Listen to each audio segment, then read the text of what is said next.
পৃথিৱীত যি মহামাৰীয়ে দেখা দিলে ইয়াকে লৈ মই এটি কবিতা আবৃত্তি কৰিবলৈ ওলাইছোঁ।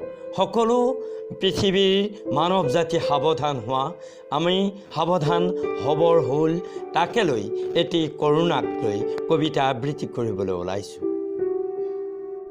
কৰোণা কৰোণা ক'ৰ পৰা আহিলি, চীন দেশত উৎপত্তি হৈ পৃথিৱী বিয়পালি। কৰোণা কৰোণা ক'ৰ পৰা আহিলি। ইটালী ইৰাণ আদিকে ধৰি 188 দেশৰে সংক্ৰামিত হলি। মানৱ জাতিৰ নৈতিক কাৰ্যত বিধি পথালি দিলি, জগতৰ কৰ্ম সংস্কৃতিক নিপাত কৰিলি। শ্ৰদ্ধেয় ৰাইজ, কৰোণাৰ পৰা সাৱধান হোৱা, কাম কৰি ভ্ৰমণ কৰি চাবোনেৰে হাত ভৰি ধোৱা,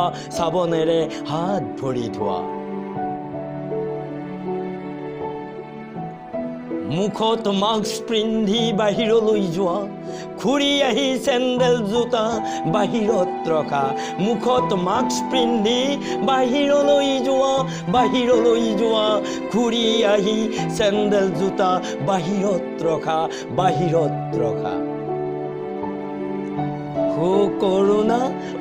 কৰোণা কিনো তোমাৰ লীলা, একেবাৰে স্কুল কলেজ বন্ধ কৰি দিলা,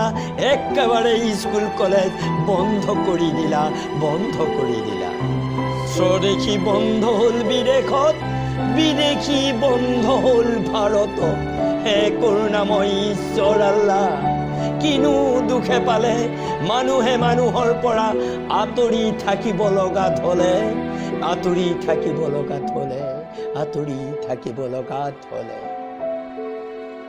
প্ৰধানমন্ত্ৰী আমাৰ দেশৰ জনতা আইন দিলে, কঠোৰ নীতি দিলে।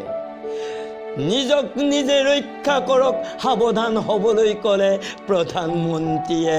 নিজক নিজে ৰক্ষা কৰক, সাৱধান হ'বলৈ ক'লে। এই কবিতাটি আবৃত্তি কৰাত বা মিউজিক পৰিচালনা কৰাত মোক বিশেষভাৱে হাত উজান দিলে MC জ্ঞান সলিউশ্যনৰ স্বত্বাধিকাৰীগৰাকী ইফতিকাৰ আলমক সদায় মই ধন্যবাদ জ্ঞাপন কৰি থাকিব লাগিব। আৰু এই কবিতাটিত হাত বুলনিৰ ক্ষেত্ৰত শ্ৰদ্ধাৰ আমাৰ ছাৰ খাজা মইনুদ্দিন আদিম হাজৰিকা আৰু মনোৰঞ্জন শৰ্মা, আৰু মই কবিতাটি পাঠ কৰিলোঁ। মোৰ নাম মহেশ শৰ্মা। ভুল হ'লে ক্ষমা কৰিব। যদি আপোনালোকৰ এই কবিতাটি ভাল লাগিছে, যদি ভাল মনোগ্ৰাহী হৈছে, তেতিয়াহ'লে প্ৰদীপ মুন চেনেলটি